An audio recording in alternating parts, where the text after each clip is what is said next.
Girassol Jornal, terça-feira, boa noite. Chuva em Luanda, 2 mortes, inundações e desabamentos em destaque no balanço preliminar. Previsões do INAMET apontam que Luanda pode vir a registrar mais chuva nas próximas horas. Investigação, SIC na Huila deteve 2 cidadãos suspeitos de rapto de menores. Ministério das Finanças, 14º Conselho Consultivo debate desafios do setor em Benguela.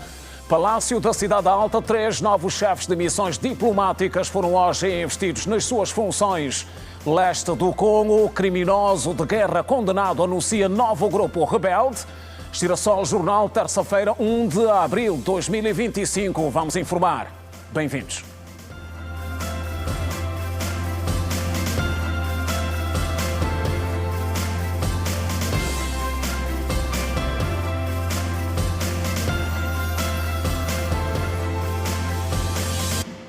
Outra vez, boa noite. Começamos com os danos causados pela chuva de longas horas que caiu em Luanda desde a madrugada desta terça-feira e que, segundo o balanço preliminar, resultou em 2 mortes, desabamento de residências e inundações em vários pontos da capital. Entre as vítimas mortais estão uma jovem de 26 anos de idade que foi arrastada pela correnteza num dos bairros de Talatona.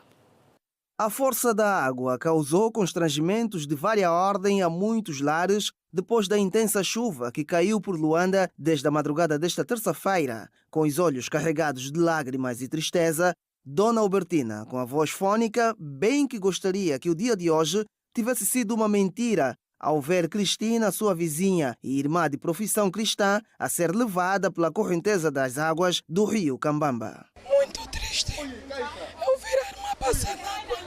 É muito triste não se ver. Não tem como até falar, é triste. Não tinha como, a vala estava muito cheia mesmo. Não tinha como. Esta é a casa do casal, Rafael e também Cristina. E segundo testemunhos do amigo do casal, tudo estava pronto para que os dois mudassem de casa. As coisas estão aqui, já estavam arrumadas para a mudança de casa, tendo em conta o local onde foi construída a habitação não é dos melhores e Cristina sentiu que o chão estava a ceder, tendo em conta também o caudal da água, a correnteza que vem do rio Cambamba, e chamou o seu esposo Rafael para ver o que se passava no quarto do casal. De repente o chão cede e Cristina e Rafael estavam juntos, acabam por cair, tendo em conta a dimensão deste buraco que fez depois de ceder. Caíram os dois, mas no entanto Cristina não teve a mesma sorte de Rafael e acabou sendo levada pela correnteza das águas e até o momento ainda não foi encontrado o corpo de Cristina. Eles já haviam arrumado tudo, tiraram tudo do quarto, e na qual a casa não cedeu. Quando a esposa do meu amigo foi para lá, viu que a água batia por baixo, mas ela já notou, depois aí chamou o seu esposo, disse: marido, vem ver, creio que aqui está a bater a água. Então, quando o esposo chegou, pegou o telefone, quando tentou. Casa arrendada pelo casal Rafael e Cristina alega que quando a habitação foi construída, o rio não era da atual dimensão. A vala era pequena, a vala estava mais lá. Aqui tinha muito terreno mesmo para construir, assim aqui. Mas a água foi encostando até quando chegaram nesse nível. Eu meti a parede do quintal, a parede do quintal levaram a primeira vez, a segunda vez. Essa aqui caiu. Aqui no bairro Cabulombo, no município de Talatona, algumas casas ficaram destruídas e outras na iminência de desabar, como é, por exemplo, o caso da casa de Dona Albertina. Como estão a ver a casa e a vala, não tem como. Eu não tenho sítio para ir. Eu tenho filhos pequenos. Onde é que eu vou? Não tem nada, outras coisas. Primeira vez entrou e inundou a casa, todas as coisas estragaram. Assim quando ele me ligou, mamãe, levanta a casa, está a cair pelo menos para trás algumas coisas, levantei, cheguei a ver, reparar a situação. Acordei os miúdos, tiramos algumas coisas e metemos na casa da vizinha. Esta hora que estou conseguindo transportar as coisas. Muitos prejuízos, sim. O local do desastre foi isolado pelos efetivos do Serviço de Proteção Civil e bombeiros, que continuam no encalce para resgatar o corpo de Cristina, que parte para outra dimensão aos 26 anos, deixando 2 filhas. Entretanto, os danos causados pela enxurrada desta terça-feira não ficaram por aqui. Neste condomínio da AGT, 2 residências que ficaram parcialmente destruídas, as viaturas estacionadas também não foram poupadas, tendo sido arrastadas pela pressão das águas. Danos da chuva em Luanda, que deixou muitas zonas intransitáveis. É o caso do bairro das Tendas, no município do Benfica, na zona do rio Uala. Choveu em Luanda. Nós estamos no Benfica, no bairro das Tendas, aqui na ponta do rio Ala. O cenário aqui é deprimente. As pessoas têm inúmeras dificuldades para fazerem a travessia deste lado para o outro lado. Numa altura em que o vibrião colérico vai dando o ar da sua graça, a preocupação é única. Ainda há tempo mexeram aqui na ponte, mas não foi o suficiente. O que o povo aqui nessa área precisava não é esta ponte que fizeram. Porque se o senhor vê como é que está o jeito da ponte, está mal feita para cá. Por quê? Porque a ponte devia partir de lá, pelo menos lá onde começa a água, porque ele leva ou recebe as águas do outro lado para esta ponte. E depois de lá também recebe para mandar para aqui. Agora, fazerem essa lombazinha aqui é um caos que criou. Esse tempo que a cólera está mesmo a causar danos irreparáveis. Isto aqui, como nós vemos, não tem outra solução senão mais números de vítimas que daqui a bocadinho vai se registrar aqui na nossa área. E isto é muito preocupante para nós, os moradores aqui. Somos obrigados a passar os colos das crianças, que nos pedem mais 200 kwanzas ou 500 kwanzas para subirmos o colo dos miúdos para atravessarmos. Imagines que eu levo as crianças do meu chefe à escola às 7 horas. Tem que estar na escola. E eu até agora é que eu saio da escola. Por quê? Porque o meu chefe tem que atrasar do serviço dele para mim dar prioridade de sair daqui para apanhar os miúdos para a escola. É mesmo sempre assim. Se você não tem dinheiro suficiente para sair de casa, você não sai. É um pouquinho complicado, mil vezes se arriscar do que falta para te descontarem, como no meu caso, 200 kwanzas. Para além das doenças, nós não tiramos o sono. Se formos a ver e subir com essa barreira toda até lá em cima, ninguém dormiu. Todas as pessoas passaram a noite em cima do teto. Hein? Quando disseram que vieram fazer obra aqui, pensamos que vão fazer as obras aqui. Também fizeram em outros sítios, em outros bairros, em outras comunidades, em outros municípios. Mas nós aqui pioraram só a doença. Quer dizer, isso é doença crônica, isso não é da obra. Vê só, a água não está passando na vala. A água invadiu o bairro, olha só as casas das pessoas.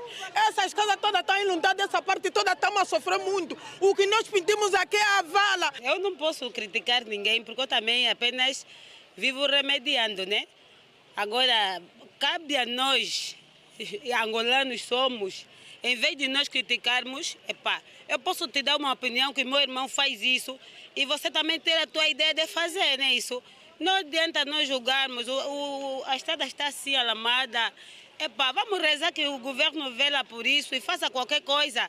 Conforme está a ponte do Benfica, faz uma coisa idêntica àquela do Benfica, alguma coisa mais vasta, que dê espaço para os carros e as pessoas passarem. As dificuldades neste troço são evidentes. Nem mesmo nós escapamos do serviço mais corriqueiro e mediático por essas bandas. Pagamos e subimos as costas para fazer a travessia, como fazem muitos moradores. Quanto é que o senhor paga para estar nas costas do jovem? São 500 kwanzas. Quando chove é sempre assim? Sempre assim, todos os dias. Tem de dar 500 kwanzas aos jovens para poder fazer a circulação aqui? Exatamente, depois paga mais o táxi no outro lado, é 250. Mas esta água vem de onde? Esta é uma vala, esse é Rio Ala. Esse Rio Ala é um rio mesmo seco, o tempo seco ela é seca, mas depois quando cai chuva sempre temos o rio, né? Um dia difícil para a maioria das famílias em Luanda. Seguimos para a província da Huila, onde um homem de 40 anos e uma jovem de 17 foram detidos no Lubango pelo Serviço de Investigação Criminal, acusados do rapto de 7 crianças nos meses de janeiro a fevereiro do corrente ano. Um homem de 40 anos e uma jovem de 17 foram detidos no Lubango pelo Serviço de Investigação Criminal SIC, acusados do rapto de 7 crianças de janeiro a fevereiro deste ano. A informação foi revelada pelo porta-voz do SIC na Huila, segundo a Quitumba, avançando que os crimes ocorreram junto a colégios da cidade, onde os suspeitos faziam-se passar por tutores das crianças, para levarem consigo as vítimas com idades entre 5 e os 7 anos. O oficial do SIC realça que depois de conduzidas para vários pontos da cidade, os detidos roubavam os pertences dos menores que eram abandonados. Esses cidadãos de janeiro a fevereiro, nesta cidade de Lubango, realizavam rapto de menores de 5 a 7 anos, não é? De dentro do colégio. Na hora de ponta, por volta das 12 horas, quando os pais dirigiam-se para buscar as crianças no colégio, os mesmos ficavam de frente aos referidos colégio e apreciavam as crianças que os pais não vinham buscar, portanto, passavam-se por ser os tutores destes e levavam as crianças para lugar incerto e, posteriormente, retiravam os meios didáticos e abandonavam as crianças na via pública. Portanto, os dois também já foram presentes ao Ministério Público para os procedimentos subsequentes. O Serviço de Investigação Criminal SIC deteve igualmente um homem de 38 anos, acusado de ter morto à facada o vizinho de 36 anos por desentendimento. Isso procedeu à detenção de um cidadão de 38 anos de idade, implicado no crime de homicídio qualificado em razão dos meios, onde foi vítima um cidadão de 36 anos de idade. O facto ocorreu quando o acusado dirigiu-se à casa do malogrado, munido com um instrumento corte-perfurante, faca, com o intuito de saber se terá sido a vítima quem subtraiu a chapa de zinco que o mesmo pretendia meter em sua casa. Ao ver negado a sua questão mesmo, não é, atacou a vítima, tendo desferido vários golpes, nomeadamente na região do pescoço, nas costas, no abdômen, na mão e também na região da cabeça, levando à morte imediata deste. Ministério das Finanças. Desafios em destaque.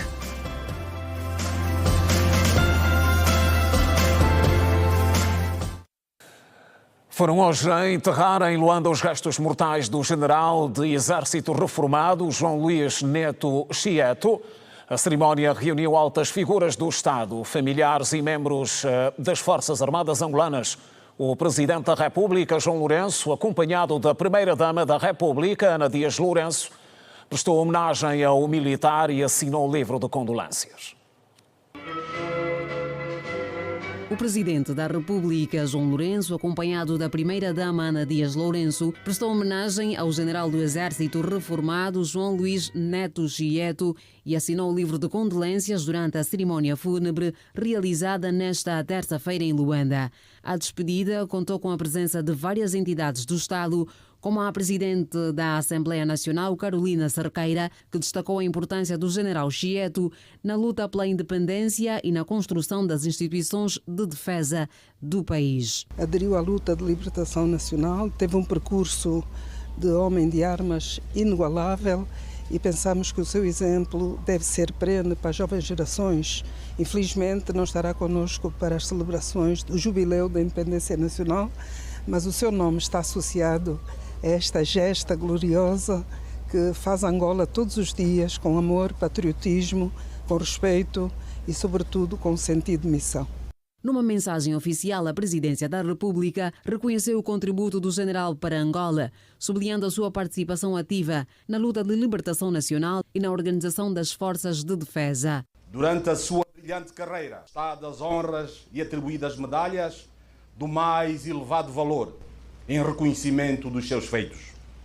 A pátria angolana perde um dos seus melhores filhos. Expressamos os nossos sinceros pésames à família enlutada, ao círculo dos seus amigos e aos seus companheiros de armas. Filiado ao MPLA, Chieto foi um dos combatentes da luta contra o colonialismo português, tendo exercido cargos de relevo no setor da defesa. como chefe de Estado-Maior da Frente Leste, subscreveu a declaração do ato de proclamação das Forças Armadas Populares de Libertação de Angola, FAPLA, a 1 de agosto de 1974. Participou nos processos da criação das instituições do Estado angolano, particularmente as castrenses, em que exerceu responsabilidades de topo, relevantes serviços prestados à pátria, como contributos na conquista e preservação da independência nacional, da integridade territorial, da paz, unidade e reconciliação nacional e do Estado Democrático e de Direito.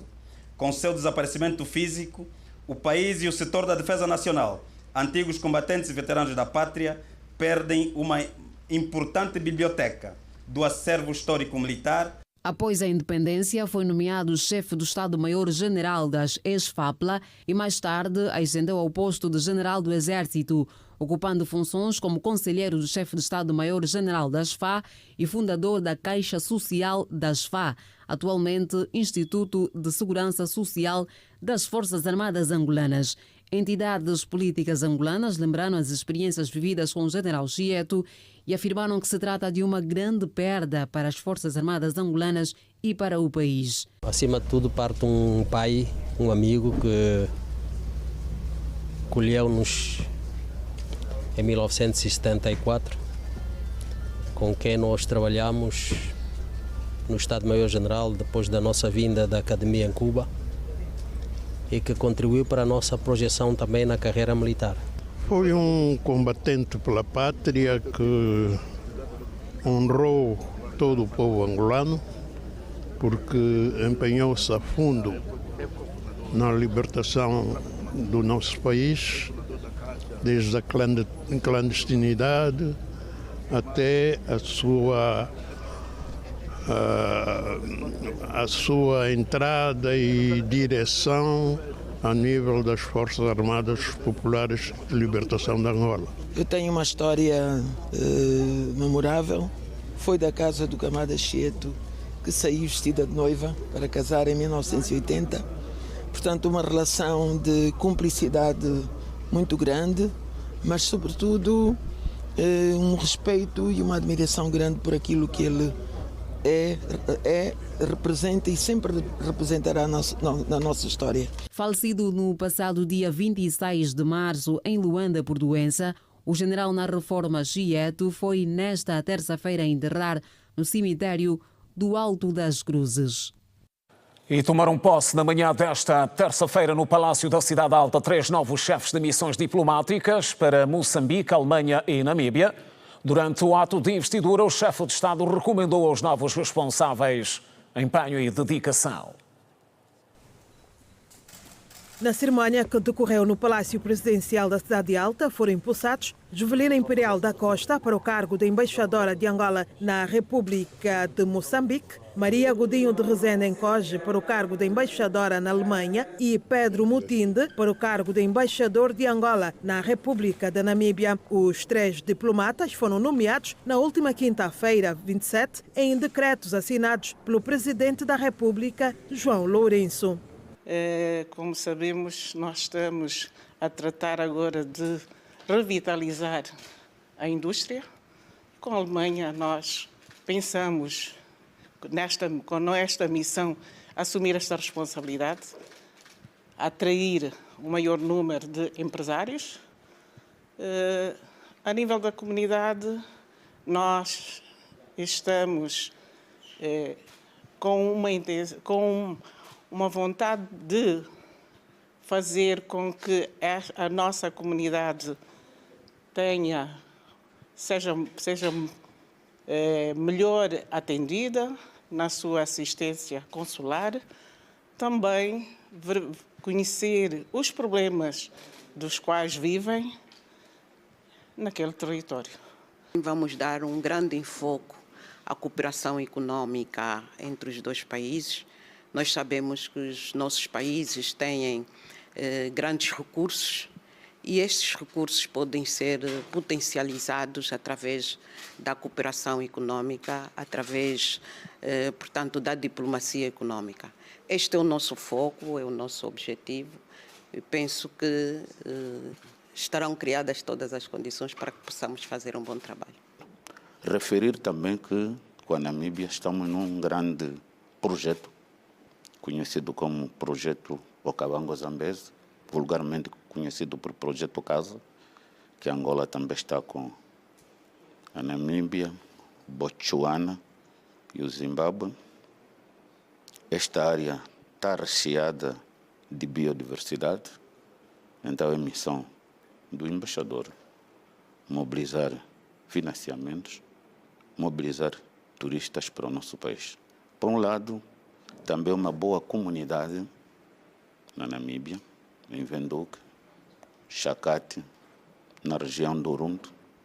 Então, é missão do embaixador e com os cônsulos dessas áreas que eu me referi, trabalhar junto dessas comunidades angolanas que lá vivem. Representar bem Angola e com dignidade junto aos países onde serão acreditados foi das recomendações do Presidente da República aos embaixadores ora empossados. O papel dos embaixadores é conhecido, portanto, representar bem o país, atrair investimento, atrair turismo e contribuir com o seu trabalho no reforço das relações de amizade e de cooperação na forma mais ampla da palavra entre os nossos países.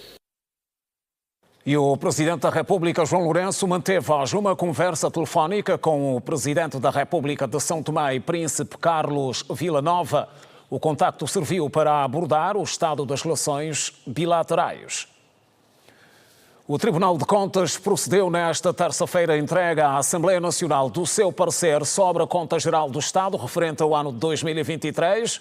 No documento constam 19 recomendações resultantes da avaliação do Tribunal de Contas sobre como os órgãos públicos geriram as receitas. Esta terça-feira, a pasta de documentos sobre a Conta Geral do Estado, contendo o parecer do Tribunal de Contas resultante de avaliações sobre como os órgãos de soberania, a administração central e as empresas públicas geriram as receitas ao longo do ano de 2023. O órgão fiscalizador da legalidade das finanças públicas reconhece que as recomendações que faz ano após ano têm vindo a reduzir desde 2019, um sinal de evolução por parte dos organismos públicos no número de irregularidades na gestão da coisa pública. Que as recomendações que o Tribunal de Contas faz ao Executivo, ano após ano, vêm caindo no seu número. É assim que em 2019, por exemplo, o Tribunal de Contas fez 139 recomendações. Em 2021 foram 84 recomendações. Em 2022 foram 21 recomendações.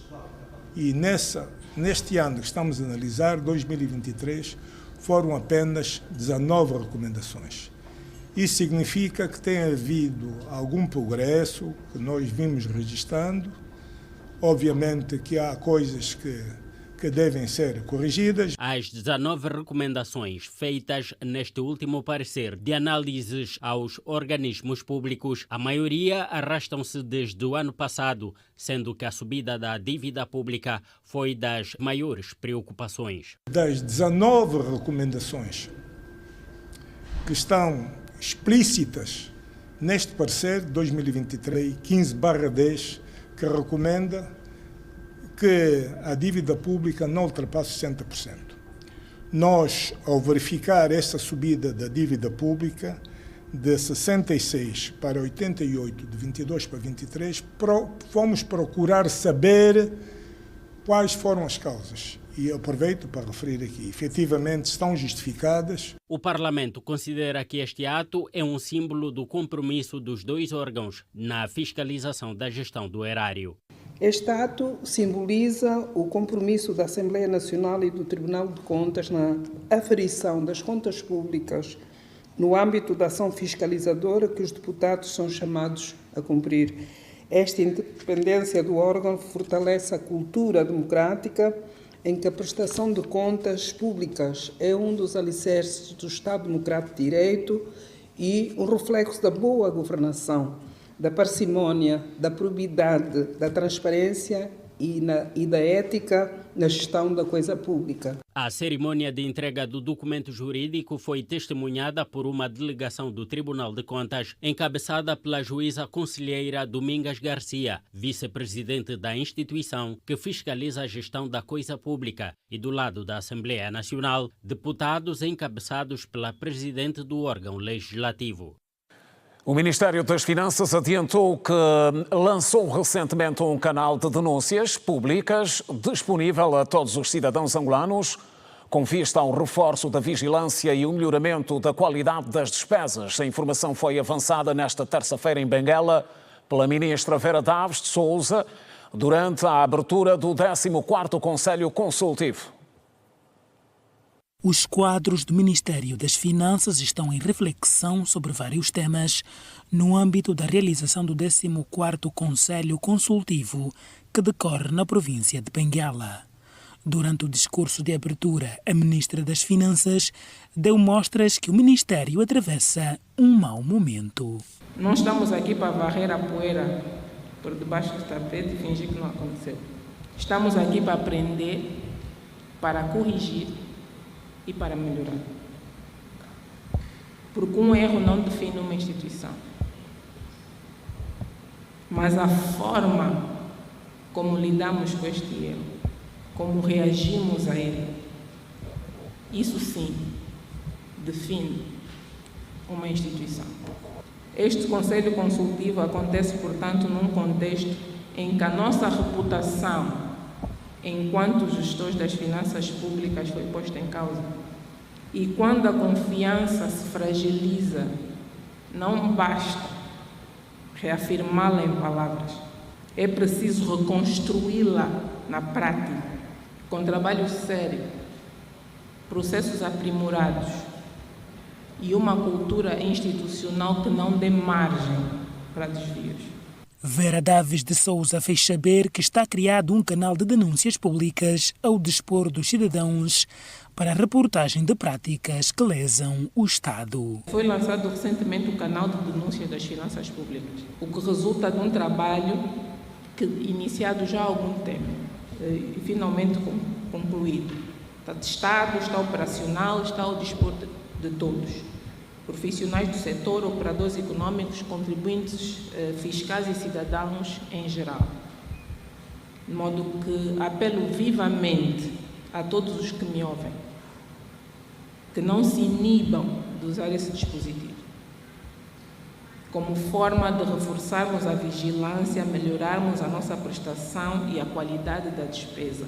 Conversa de corredor não resolve. Na sua intervenção, o governador provincial de Benguela apelou à boa gestão por parte dos quadros do Ministério das Finanças presentes no auditório Dom Armando Amaral dos Santos. Capazes de refletir e apresentar os melhores modelos para a racionalização dos gastos públicos, com vista a atingir uma maior eficiência e uma maior eficácia dos investimentos públicos, que podem ajudar a prosseguir a reforma tributária, que podem ajudar a continuar o processo de melhoria da arrecadação de receita, a alargar a base tributária, a combater a fuga e a evasão fiscal e a prestar serviços mais qualificados aos contribuintes, de quem devemos estar cada vez mais próximos como agentes do Estado. O 14º Conselho Consultivo do Ministério das Finanças decorre de 1 a 2 de abril sob o lema Processos e Procedimentos, aprimorar e fortalecer a confiança na gestão das finanças públicas. 18 embaixadores trabalham no AMBO com os olhos postos no corredor do Lobito. Durante 2 dias, os diplomatas vão traçar uma agenda de visitas de trabalhos atenta às oportunidades estratégicas que a região oferece para a montagem dos silos, produção agrícola e formação de técnicos em várias especialidades. Os diplomatas pretendem identificar as diferentes oportunidades para continuar a investir ao longo do corredor do Lobito, que permitirá a interligação de Angola ao Congo e a Zâmbia, abrindo portas internacionais ao mundo dos negócios e gerando maior empregabilidade. A União Europeia já está a investir no projeto do corredor de Lobito e está, sobretudo, porque o consórcio que está a explorar exatamente o corredor, para já, é europeu. São 3 empresas europeias e depois nós já fizemos um memorando de entendimento com os Estados Unidos, com Angola, Zâmbia e a República Democrática do Congo, exatamente para poder ter um desenvolvimento sustentável do corredor de Lobito e que o corredor de Lobito não seja um corredor de transporte, mas um corredor económico. Estamos aqui nos Estados Unidos também com outros 17 países, 18 embaixadores, mostrando que o compromisso da comunidade internacional, o compromisso que tem o governo dos Estados Unidos, que represento eu, está ali. Estamos fazendo investimentos grandes aqui em Angola. Queremos promover a prosperidade e trabalhar em conjuntos com a comunidade internacional e também com o governo de Angola, com o povo angolano, mais importante. O convite da Embaixada dos Estados Unidos da América em Angola demonstra o interesse da política de Donald Trump e parceiros internacionais em continuar a investir neste corredor. O investimento do Lobito é 100%. Estamos aqui fazendo os projetos. Tínhamos falado muito sobre esses projetos de energia solar, projetos de linha de comboio, né? Desse corredor de Lobito, energia, agricultura. Estamos fazendo esses investimentos junto com o povo angolano, junto com o governo angolano, junto com a comunidade internacional, promovendo mais uma vez a prosperidade. O AMBO conta com 2 infraestruturas estratégicas ao longo do corredor do Lobito, como a plataforma logística da Kaala, que permitirá armazenar toda uma produção, bem como o parque industrial da região. Nós procuramos transmitir o quão importante o corredor do Lobito. Significa dizer que é um corredor para o desenvolvimento que nós almejamos e aqui ficou também reafirmado o desejo dos investidores em continuarem a trabalhar para o desenvolvimento do escopo de trabalho do corredor do Lobito. Significa dizer que o investimento vai continuar a ser feito, até porque o AMBO vai acolher 2 importantes infraestruturas para o processo de acomodação da produção. Refiro-me à plataforma logística da Kaala, mas também polo desenvolvimento no seu todo. A proteção da biodiversidade ao longo do corredor do Lobito é uma das políticas que se pretende salvaguardar por parte da União Europeia, que quer um investimento neste setor que garanta sustentabilidade às famílias. Temos aqui projetos já neste momento de formação, cadeias de valor que estão para arrancar, na governança económica para criar um bom ambiente de investimento para as empresas privadas e para atrair o investimento do setor privado para Angola. E, portanto, o interesse da União Europeia aqui é que o desenvolvimento do corredor seja um desenvolvimento sustentável e que tenha em consideração o desenvolvimento social, portanto, das populações locais e, ao mesmo tempo, proteja o ambiente. Profissionais de saúde e especialistas debateram nesta terça-feira no Hospital Provincial do Bengo a perturbação do espectro do autismo, com foco nos cuidados e tratamentos da doença, no quadro da celebração do Dia Mundial da Consciencialização sobre o Autismo. Foi defendida no encontro a necessidade de criação de políticas que visam maior inclusão da pessoa com autismo.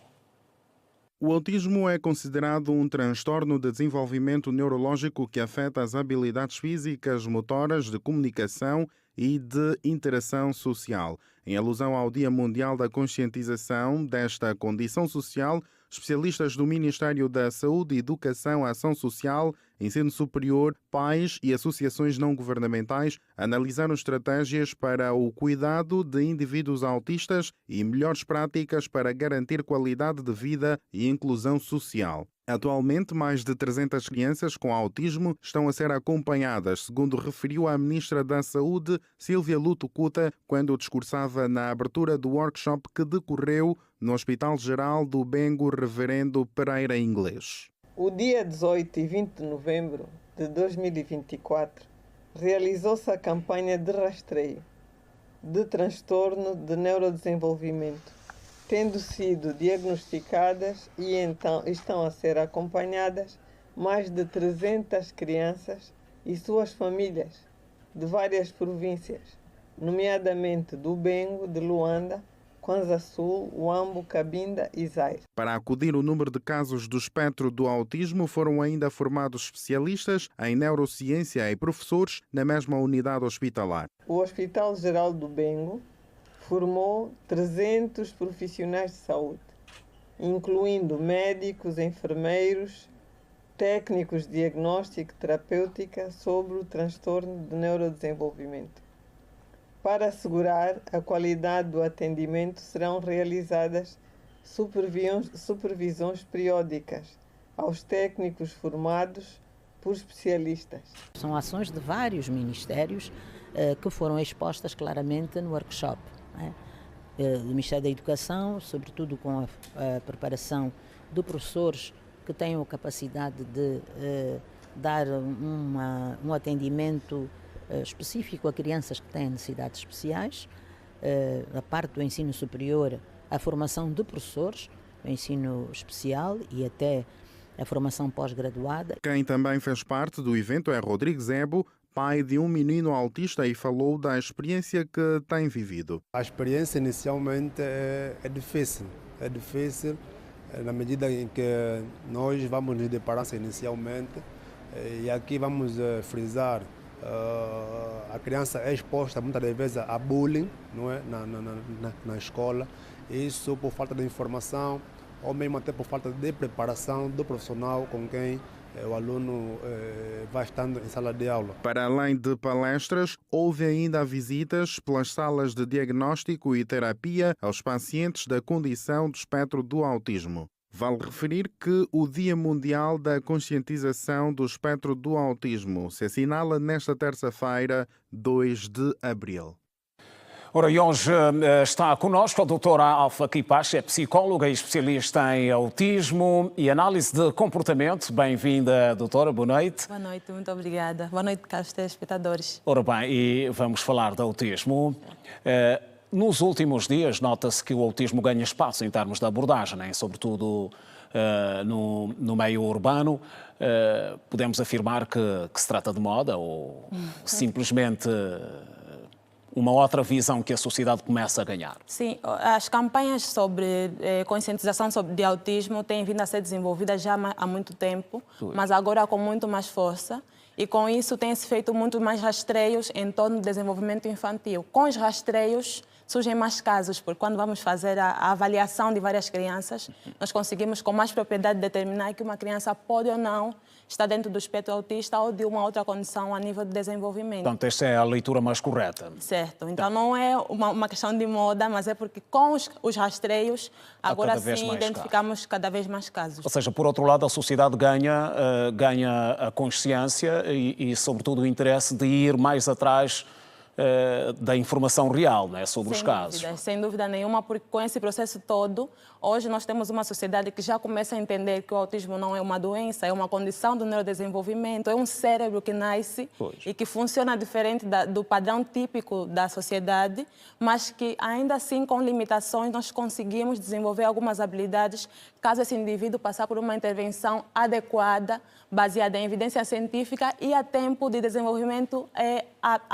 em tempo de desenvolvimento que seja num tempo precoce, que é o que nós vamos divulgar cada vez mais, que é quanto mais cedo nós intervimos, melhores resultados nós temos a nível de desenvolvimento. Lidar com o autismo, doutor, é uma questão apenas de especialistas ou pode-se desenvolver até no meio familiar? Não é só uma questão de especialistas. Nós hoje desenvolvemos um trabalho onde nós precisamos necessariamente incluir a família, a escola e todas as entidades que a criança está presente, porque nesse processo todo, se só a clínica, só a instituição de intervenção é que está com a criança, nós temos menos chances de também ter mais ganhos a nível de intervenção. Então, muitas vezes é a família que dá continuidade daquilo que é o processo de intervenção em clínica e nós precisamos dessa família, dessa escola, desse órgão que apoia a criança para conseguirmos ter mais resultados a nível de intervenção. O autismo, portanto, quais são digamos assim, os primeiros sinais que nos levam a perceber que determinada pessoa pode ou não estar dentro? Exatamente. Sim. Nós, quando vamos falar em relação ao autismo, se formos a falar em relação ao próprio conceito do autismo, temos 3 principais características que nos podem levar a entender que o indivíduo possa estar dentro do transtorno. Vamos falar desde dificuldades na comunicação, dificuldades na socialização e, por último, dificuldades a nível de comportamentos restritos ou padrões repetitivos de comportamento. Fora essas 3 questões que são as principais, que os principais livros diagnósticos trazem para nós na prática clínica, e hoje os estudos vêm trazendo cada vez mais, que esse indivíduo pode ter alterações sensoriais, ou seja, seus sentidos, a forma como ele processa os órgãos de sentido é diferente e muitas vezes também algumas alterações a nível motor. Como é que eu vou, enquanto leigo, enquanto pai, enquanto mãe, começar a desconfiar que alguma coisa pode ou não estar a acontecer? Enquanto nós amamentamos o nosso bebê, precisamos ver se essa criança faz um contato visual com a mãe, precisamos observar se essa criança sorri de volta quando a mãe faz um sorriso, quando faz uma brincadeira com a criança. Precisamos observar se é uma criança que, quando nós colocamos no meio com outras crianças, se foge do contato social ou se aproxima desse contato, se tem alguma sensibilidade à luz, a sons altos ou a ambientes onde tem muita gente, muito barulho. Então, são sinais iniciais que podem nos dar a entender que esse indivíduo pode ou não estar dentro do transtorno do espectro autista. De acordo com as estatísticas que já se dominam, doutora, que regiões do país é que podemos afirmar que onde exatamente mais casos? Aqui mais nós vamos falar com mais propriedade de Luanda, porque é onde nós atuamos, o Centro de Desenvolvimento Infantil Kuzola Mona. Porém, nós no Kuzola recebemos crianças de Cabinda, de Benguela, já recebemos crianças da Lunda Norte, Lunda Sul, porque nessas províncias locais não têm instituições que possam dar alguma assistência. Então, precisamos falar disso porque é uma problemática onde nós encontramos crianças em outras localidades que podem ter a condição do espectro autista, mas não têm uma assistência adequada a tempo hábil. Hoje no país já temos mais condições para o acompanhamento de pessoas que padecem. Ainda estamos a caminhar, porque as estamos escolas... a que nível? Sim. A um nível já considerável? Não a um nível considerável ainda. Ainda estamos no primeiro passo, que é a divulgação e disseminação de informação. E a posterior a isso, que é um dos principais passos, nós precisamos de medidas políticas que nos ajudem a conseguir enquadrar essas crianças nas escolas, nos ajudem a dar assistência a essas famílias que muitas vezes também precisam de um acompanhamento psicológico. Então, é um processo, vamos dizer que estamos na primeira etapa, que está a ser muito bem cumprida, porque hoje já se fala mais. Muitos canais já estão interessados em saber o que acontece no dia 2, que tem o dia da conscientização do autismo, então nós estamos aí a caminhar. Doutora Alfa, o que quero recomendar para as famílias que nos acompanham lá em casa, sobretudo aquelas pessoas que lidam com pessoas autistas? Para quem está em casa, acho que o principal conselho que eu posso dar para a família é, nós sempre falamos, ouvimos de outras pessoas que cada criança tem o seu tempo e realmente não é errado, porém, se você observar um sinal inicial, precoce, minha criança tem 2 anos, 3 anos, mas ainda não fala, não brinca com o outro, não faz contato visual. Quando eu chamo, ela não olha para mim, procure ajuda imediatamente. Pode não ser autismo, pode ser apenas um atraso, mas pelo menos você garante que a tua criança vai receber intervenção a um tempo que vai garantir maior desenvolvimento. Doutora Alfa, obrigado por ter vindo ao Girassol Jornal. Muito obrigada. Continuação de bom trabalho e até uma próxima oportunidade. Obrigada a nós pelo convite. Ora bem, estamos juntos. E neste dia em que em Luanda se fala também apenas dos danos causados pela chuva, a nossa equipa passou igualmente pelo bairro conhecido como Santa Paciência, na zona do Zango 5, onde, para além dos danos causados pela chuva, ficamos a saber de outros motivos de preocupação para os moradores e que passam maioritariamente pela falta de serviços sociais.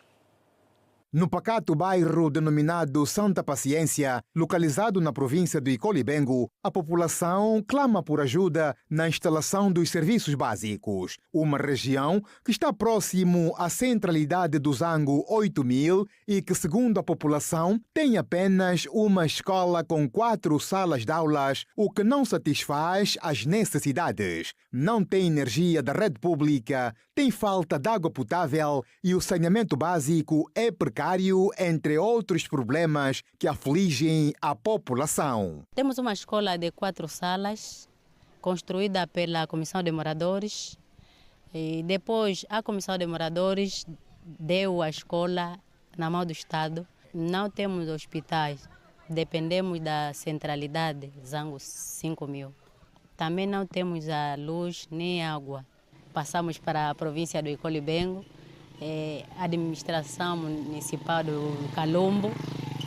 Temos o administrador municipal orientou que desse entrada aqui a energia e a água. Estamos à espera que isso aconteça. Sobre a água potável, é neste tubo onde a população do bairro Santa Paciência tem obtido e carretado água para satisfazer as necessidades. Moradora do bairro há mais de 20 anos, a velha Joana Magalhães diz que, embora não sendo potável esta água que consome, fica distante para transportar até a sua residência, tendo em conta a sua idade. A água aqui é boa para consumo, sim. É boa, mas não tá aqui bem. Como assim mesmo que choveu, essa água mesmo, estamos bebendo só por beber. Fica com micróbio. Quando começa a beber, no fundo do balde, quando a água acaba, fica com sujidade. Os moradores do bairro dizem que a delinquência não se esconde, isso associado também à falta de emprego. A verdade, a delinquência também já está nos tirar sossego.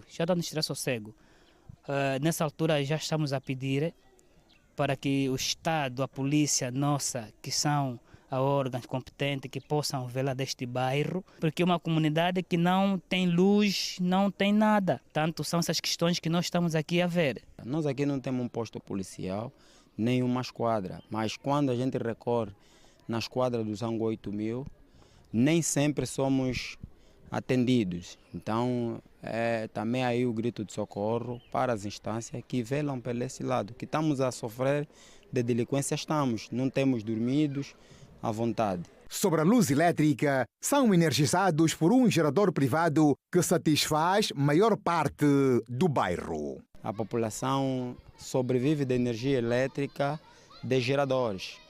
Geradores que são esses que hoje, conforme está a questão do combustível, tem sido muito gasto para os bolsos dos moradores. Não consegue ver os telejornais, não consegue ver as notícias que passam no país, no mundo. Já passou vários administradores aqui a falar coisa com coisa e nunca vimos nada, só promete e não cumpre.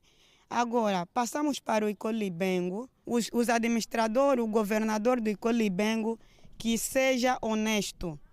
Aquilo que prometeu no povo que ele vem cumprir. É neste campo improvisado onde a juventude cria os seus momentos de lazer com o futebol. E os nossos jovens, nossa juventude, jogam bola aqui, criam a sua diversão aqui mesmo, nesse pequeno campinho que nós estamos. Os munícipes clamam à nova administração que olhe para a região com olhos de ver na resolução de determinados problemas do bairro, uma vez que a população carece de quase tudo.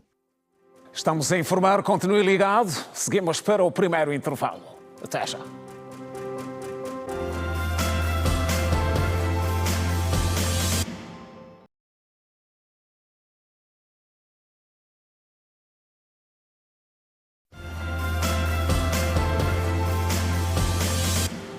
Regresso das notícias no Girassol Jornal. Um criminoso de guerra condenado e que está baseado no Uganda.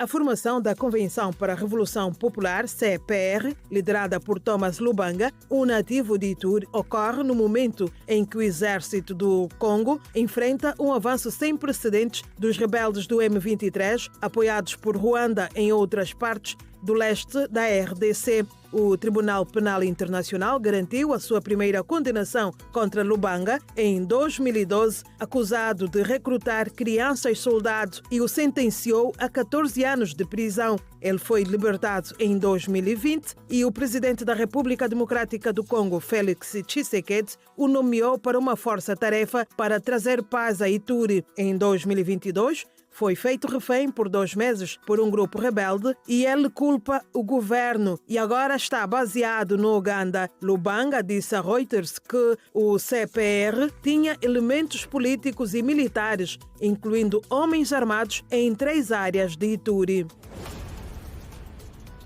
Uma mulher de 60 anos foi resgatada pelos bombeiros esta terça-feira, depois de passar 91 horas debaixo dos escombros, resultado do terremoto de sexta-feira em Naypyidaw, capital de Myanmar. A informação foi confirmada pelos bombeiros locais numa publicação no Facebook. A mulher foi encontrada com vida nos escombros e resgatada com sucesso, tendo sido levada para o hospital mais de uma hora depois. Também hoje o país assinalou 1 minuto de silêncio pelas vítimas. Recorde-se que um sismo de magnitude 7.7 na escala de Richter provocou na sexta-feira vítimas mortais e o colapso de vários edifícios e monumentos em Myanmar, no Sudeste Asiático. De acordo com os mais recentes números, mais de 2.000 pessoas morreram. O sismo foi registrado às 12 horas e 50 minutos locais, 6 horas e 20 em Luanda, e ocorreu a uma profundidade de 10 quilômetros, com epicentro a cerca de 17 quilômetros de Mandalay, a segunda cidade da antiga Birmânia, com 1,2 milhões de habitantes e 270 quilômetros a norte da capital, Naypyidaw. A líder da extrema-direita Marine Le Pen e a União Nacional lançaram hoje uma virulenta contraofensiva política e judicial, denunciando a tirania dos juízes e uma manobra do sistema para a impedir de aceder ao poder. A contraofensiva surge na sequência da decisão do Tribunal Penal de Paris, que na segunda-feira a declarou impedida de exercer cargos políticos e, por isso, impossibilitada de concorrer às eleições presidenciais previstas para 2027. Era a favorita perante ataques da extrema-direita, incluindo os feitos do presidente dos Estados Unidos da América, Donald Trump. Um dos juízes mais antigos da França defendeu a condenação, afirmando que não se trata de uma decisão política, mas sim de uma decisão judicial proferida por 3 juízes independentes e imparciais. O tribunal condenou a líder de 56 anos por desvio de fundos públicos, estabelecendo que houve de facto um sistema posto em prática entre 2004 a 2016 para fazer poupanças para a Frente Nacional, que em 2018 se tornou União Nacional, usando o dinheiro do Parlamento Europeu para pagar a assistentes de eurodeputados que trabalhavam efetivamente para o partido.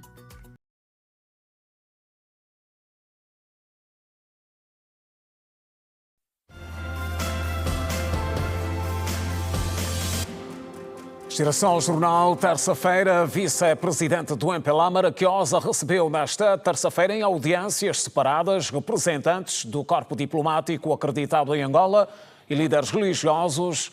O momento que teve lugar na sede do Partido dos Camaradas serviu para fortalecer as relações de cooperação e abordar questões de interesse comum. Entre os diplomatas presentes, a embaixadora da Venezuela em Angola, Belém Teresa Orsipique, destacou a relação de irmandade entre os dois países e reforçou o interesse em expandir a cooperação política e económica.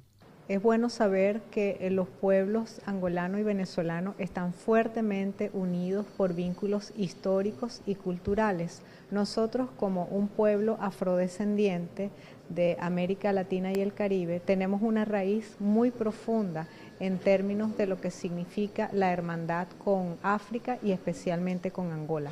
Por tanto, todas las acciones y todas las actividades que desarrollamos lo hacemos desde ese espíritu de hermandad que es fuerte, es sólida y es permanente. O ministro conselheiro da Nicarágua, Carlos Andrés Soares, mencionou a necessidade de aprofundar os laços diplomáticos e fortalecer as parcerias estratégicas nas áreas da saúde, agricultura e cultura. Nós falamos agora sobre nossas relações de irmandade entre o governo da Nicarágua e o governo da Angola. É uma manifestação positiva do governo da Angola em fortalecimento dessa relação histórica, de fortalecer mais essa relação de irmandade entre nossos povos e governos. Já o embaixador da Índia em Angola, Vidu Nair, expressou o desejo de continuar a colaboração entre os dois países, tendo destacado Angola como principal fornecedor de petróleo e gás natural na Índia.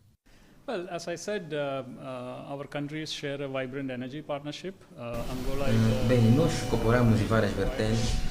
Eu posso aqui destacar a vertente energética, em que Angola é o 5º ou 4º país a nível da África que exporta petróleo e gás natural para a Índia. E nós damos muito valor a este setor, dessa razão que nós estamos aqui para afirmar a nossa pronta ajuda ou apoio ao governo de Angola nesse sentido, mas também nós trabalhamos no sentido de outras vertentes, estamos a dizer na vertente econômica, em que são vários empresários indianos que hoje em dia também já vêm para Angola fazer um estudo para que eles possam também investir. The relationship is spread across a wide array of sectors at present. Na segunda parte das audiências, líderes religiosos apresentaram preocupações sociais que afetam os fiéis e manifestaram o interesse em participar do jubileu dos 50 anos de independência de Angola. Entendemos também que a intenção do partido do MPLA ver a situação social de Angola resolvida, melhorada. Então, nesse aspecto, sentimos que o partido é ponto-chave para o êxito do projeto. Sendo a igreja, reconhecemos os ganhos da independência, os ganhos da paz, mas falta muito para fazer. Hoje não temos emprego para a juventude e não só o pão, está a faltar também na mesa. Há muita coisa. Então, se temos a paz de calar as almas, agora devemos trabalhar lutando para encontrar a paz social. Ainda no capítulo eclesiástico, a apóstola Elisa Tumba, do projeto Missão Evangélica da Reconciliação, também recebida em audiência, trouxe o projeto de reavivamento da juventude que visa contribuir para a redução dos índices de violência, prostituição e delinquência. Depois de apresentar o projeto, na verdade, a vice-presidente ficou tão feliz, ela abraçou o projeto. Ela disse que vamos trabalhar porque é o objetivo também do nosso partido também, de poder colaborar com os projetos como assim. O objetivo é de recuperar a juventude perdida. Vice-presidente do MPLA, Maraquiosa, recebeu nesta terça-feira, em audiências separadas, corpo diplomático acreditado em Angola e líderes religiosos, onde questões sociais e o reforço da cooperação dominaram as reuniões. Ora, aí a Organização da Mulher Angolana esteve reunida nesta terça-feira aqui em Luanda para a apresentação, discussão, a aprovação das Assembleias Constitutivas e dos documentos reitores do processo orgânico do 8º Congresso Ordinário da OMA, a realizar-se em 2026. Viva a OMA! Viva! Viva o MPLA! Viva! Viva o MPLA! Viva! A 8ª reunião ordinária da OMA visou analisar o relatório das atividades de 2024 e foi dirigida pela vice-presidente do MPLA, Maraquiosa, que na sua intervenção falou de como a OMA deveria refletir sobre as condições da mulher angolana e de como reforçar a sua participação na vida pública. A 8ª reunião ordinária do Comitê Nacional da OMA, para além de discutir questões da vida interna, como a aprovação de importantes documentos que vão tornar possível a realização do 8º Congresso Ordinário no próximo ano e balancear as atividades envolvidas pelas suas estruturas ao longo do ano transato, penso que deveria igualmente aproveitar para refletir sobre a condição atual da mulher angolana, os seus desafios cotidianos, que soluções pontuais podem ser apresentadas, como envolvê-la na busca destas soluções e, sobretudo, como reforçar a sua aproximação e participação na vida pública, conforme as particularidades do contexto nacional. Penso que cada um destes encontros deve ser uma soberana oportunidade para a reafirmação do papel da OMA enquanto agente de mudanças positivas em prol da emancipação da mulher e na defesa dos seus direitos. A vice-presidente do MPLA disse que estes encontros devem de forma positiva impactar a sociedade. Que hoje marca a sua 8ª reunião ordinária do seu Comitê Nacional. É desejo da direção central do partido que cada um destes encontros não sejam apenas meros formalismos, mas um chamamento para que as mulheres angolanas juntas possam continuar a transformar os desafios em oportunidades, possam continuar a galvanizar outras mulheres para o progresso das suas comunidades, da nossa sociedade e do nosso país nos diferentes domínios da vida social. Por isso, quando este Comitê Nacional se reúne, deve impactar a sociedade pela positiva, através da abordagem de temas e questões cruciais para a vida interna da nossa organização. Maraquiosa disse também que com o desenvolvimento tecnológico as sociedades se transformam e por isso é preciso que a OMA seja mais atuante para intervir sobre o atual contexto. Na atual era cibernética, as sociedades mudam aceleradamente, fruto da configuração de novas práticas, de novas vontades e de novas convicções que são influenciadas pelo grande fluxo transacionado da informação que hoje se faz como nunca. Este cenário impõe regularmente novos desafios a todos, incluindo as formações políticas que necessitam a todo o tempo de adaptar-se a esta nova dinâmica, sem, no entanto, perder a sua autenticidade. Precisamos, por isso, de uma OMA cada vez mais dinâmica, atuante e preparada para enfrentar os desafios da nova conjuntura, capaz de usar as metodologias certas para desvendar e intervir sobre o atual contexto social. A mensagem de boas-vindas deste primeiro dia de trabalho foi feita pela secretária-geral da OMA, Joana Tomás. Estiveram presentes na reunião 201 membros, com destaque para o secretário-geral do MPLA, Paulo Pombolo, e também de Gonçalves Manduma.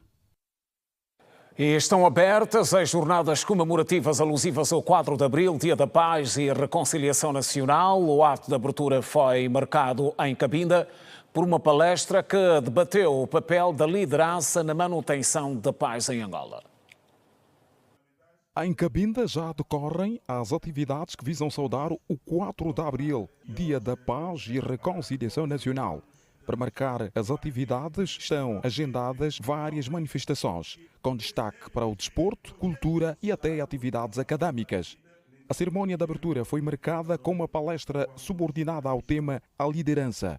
Os participantes valorizaram a importância dos conhecimentos adquiridos. É fundamental que cada participante faça a sua analogia da sua personalidade e consiga trazer a personalidade, as qualidades da liderança à sociedade. A liderança democrática são um estilo de liderança que impactou-me bastante nessa palestra. Eu acredito que a todos os participantes saímos com um subsídio que vai nos nortear para fazermos da Angola um país bom para viver, com uma harmonia saudável e manter uma paz duradoura. Professor Francisco Chocolate, palestrante, entende que falar de liderança é um assunto que não se esgota agora, porque muitos preferem ser chefes do que líderes. Infelizmente, ainda nós caminhamos com líderes que de liderança ainda falta um pouco, porque temos ainda gente que se considera não como líder, mas como chefe.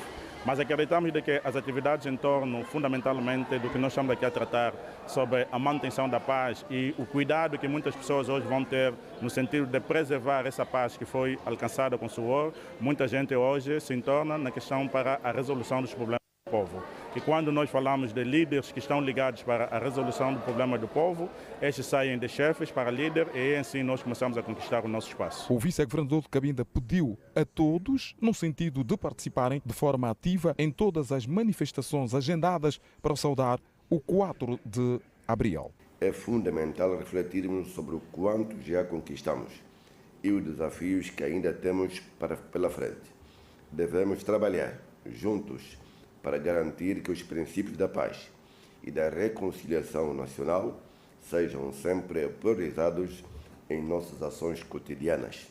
Cada um de nós tem um papel a desempenhar na construção de uma Angola mais inclusiva, onde todos se sintam valorizados e respeitados. Neste espírito de celebração, convido todos vocês aqui presentes, não só, a se unirem em torno dos ideais que nos unem como angolanos. Apelamos toda a população de Cabinda, de Meconge ao Ngoio, de Massabi ao Luculazense, que participe intensamente nas atividades comemorativas do 4 de abril. Atividades desportivas, culturais e académicas vão preencher as manifestações que visam saudar o 4 de abril em Cabinda. E assim termina a edição de terça-feira do Girassol Jornal. Até amanhã à mesma hora, 19h45. Boa noite, passe bem.